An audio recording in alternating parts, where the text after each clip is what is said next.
বন্ধুরা, আমি মানসী কিচেনে সবাইকে স্বাগত। তো বন্ধুরা, কদিন হলো আমি কিন্তু ভিডিও দিতে পারছিলাম না, আমাদের একটু চাষের কাজ ছিল বলে। তাই তো বন্ধুরা, এক প্যাকেট মাত্র সুজি আর পেঁয়াজ দিয়ে আজকে সুন্দর একটা স্ন্যাক্স রেসিপি বানিয়ে আপনাদের সঙ্গে শেয়ার করতে চলেছি। তো বন্ধুরা, প্লিজ প্লিজ আমার পুরো ভিডিওটি দেখতে থাকুন। এখন আমি গ্যাস ধরিয়ে নিচ্ছি, বসিয়ে দিয়েছি। দিয়ে দেবো সরিষার তেল, এই 2 চামচের মতন তেল দিয়ে দিলাম। এবারে তেল দিয়ে দিয়েছি, তেল খুব ভালো করে গরমও হয়ে গেছে প্রায়। তো এবার দেখুন, কয়েকটা গোটা জিরে নিয়েছি, দিয়ে দেব। আমি এখানে জিরে ব্যবহার করেছি, আপনারা চাইলে কালো সরিষা বা সাদা সরিষাও ব্যবহার করতে পারেন। জিরে খুব ভালো করে ভেজে নিয়েছি। এখানে ছোট ছোট করে পেঁয়াজ কুচিয়ে নিয়েছি আর আলু একসঙ্গে দিয়ে দেব। আলুগুলো আমি গ্রেট করে নিয়েছি। 1 থেকে 1.5 মিনিটের মতো নেড়ে নেব। 1 থেকে 1.5 মিনিটের মতো নেড়ে নিয়েছি। এবার এখানে দিয়ে দেবো জল। এখানে যেহেতু আমি সুজি ব্যবহার করব, তাই পরিমাণ মতো কিন্তু জল দিতে হবে। আমি আমার পছন্দের সবজি ব্যবহার করেছি, আপনারা আপনাদের পছন্দের সবজি ব্যবহার করতে পারেন। এবারে দিয়ে দেবো স্বাদ অনুসারে লবণ। আমি 1 চা চামচ দিয়ে দিলাম এখানে লবণ। এবার খুব ভালো করে ফুটিয়ে নিচ্ছি। ফুটেও গেছে, গরমও হয়ে গেছে। আর এইদিকে দেখুন, আলু পেঁয়াজ কিন্তু একদমই সেদ্ধ হয়ে গেছে। তো এই অবস্থায় কিন্তু এবারে সুজিগুলো ঢেলে নিতে হবে। আর আমি কিন্তু লো ফ্লেমে রেখেছি। এবার আমি প্যাকেট থেকে নিচ্ছি, দিয়ে দেবো। আর এভাবে অনবরত নাড়তে থাকবে। দিয়ে দিলাম।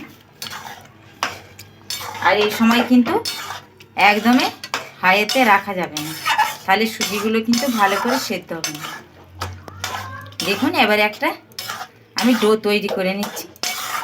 আর এখানে আমি কিন্তু, এটা কিন্তু অপশনাল, আপনারা চাইলে দিতেও পারেন নাও পারেন, তবে আমি একটু পরিমাণে দিলাম চিনি। দেখুন, 1/2 চা চামচ। আর এখানে কিন্তু আমি চিলি ফ্লেক্স বা লঙ্কা, কাঁচা লঙ্কা ব্যবহার করলাম না। আর আপনারা চাইলে ধনেপাতাও দিতে পারেন। দেখুন, একদমই একটা ডো তৈরি করে নিচ্ছি। দেখুন, এখানে আমি ডো তৈরি করে নিয়েছি। এবারে সবার শেষে দিয়ে দেবো এখানে ম্যাগি মশলা। আমি ম্যাগি মশলা দিলাম বলে, ম্যাগি মশলাতে এমনিতেও কিন্তু বন্ধুরা ঝাল হয়। তো আমার বাড়িতে অনেকেই জানেন ছোট বাচ্চা রয়েছে, তো সেই করে আর আমি এখানে লঙ্কা ব্যবহার করলাম না। আর গুঁড়ো মশলাও, সরি বন্ধুরা, আমি এখানে কিন্তু গরম মশলা দিলাম না, আপনারা চাইলে গরম মশলাও দিতে পারেন। এবারে আমার ভালো করে মাখিয়ে নিয়েছি। এবারে নামিয়ে একটা পাত্রে ঢেলে নেবো। আর এইদিকে আমার ছেলেও বদমাশি করছে, বলছে মা দাও না দাও না, একটা কাপ নিয়ে এসছে। তো দেখুন বন্ধুরা, এবারে আমি ঢেলে নিচ্ছি। একটু ঠান্ডা করে নিয়ে তারপরে আমি এটা থেসে নেব। আর এখন ঠান্ডা করে নিয়েছি, এদিকে হাতে তেলও মেখে নিয়েছি, ভালো করে একটু থেসে নিচ্ছি। দেখুন, এইভাবে থেসে নিচ্ছি। আমি গোল গোল লেচি কেটে নিলাম। এইভাবে হাতের তালু দিয়ে একটু চেপটিয়ে নেব, দিয়ে এইভাবে দেখুন, দেখুন একটা সুন্দর শেপ নিয়ে নিলাম। দেখুন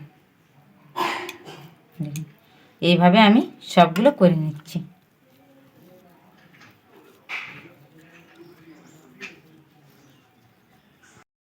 দেখুন, আমি কয়েকটা করে নিয়েছি। আর এদিকে তেলও তাতে দিয়ে দিয়েছিলাম। এবারে ভেজে নেব। প্রথমে কিন্তু আগে তেলটাকে খুব ভালো করে গরম করে নিতে হবে, তারপরে লো ফ্লেমে কিন্তু ভালো করে মচমচা করে একদমই এই স্ন্যাক্সগুলোকে একদমই ভেজে নিতে হবে। এবার উল্টিয়ে পাল্টিয়ে লাল লাল করে মচমচে করে ভেজে নিচ্ছি। দেখুন, একদমই মুচমুচে লাল লাল করে ভেজে নিয়েছি। এবারে সবগুলো তুলে নিচ্ছি। এভাবে একটু ভালো করে তেলগুলো ঝরিয়ে নেবে। আমি আর ছান্তা নিলাম না, খুন্তিয়ে করেই তুলে নিচ্ছি।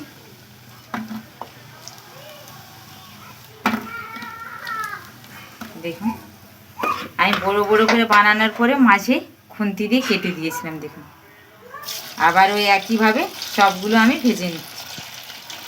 কত সুন্দর হয়েছে আর কত সুন্দর ফুলেছে। দেখুন দেখুন, এবার দুর্দান্ত খেতে লাগে বন্ধুরা। এইভাবে অবশ্যই বাড়িতে বানাবেন, বাচ্চারা খেয়ে খুব খুশি হবে, সকলেও খুব খেয়ে খুশি হবে।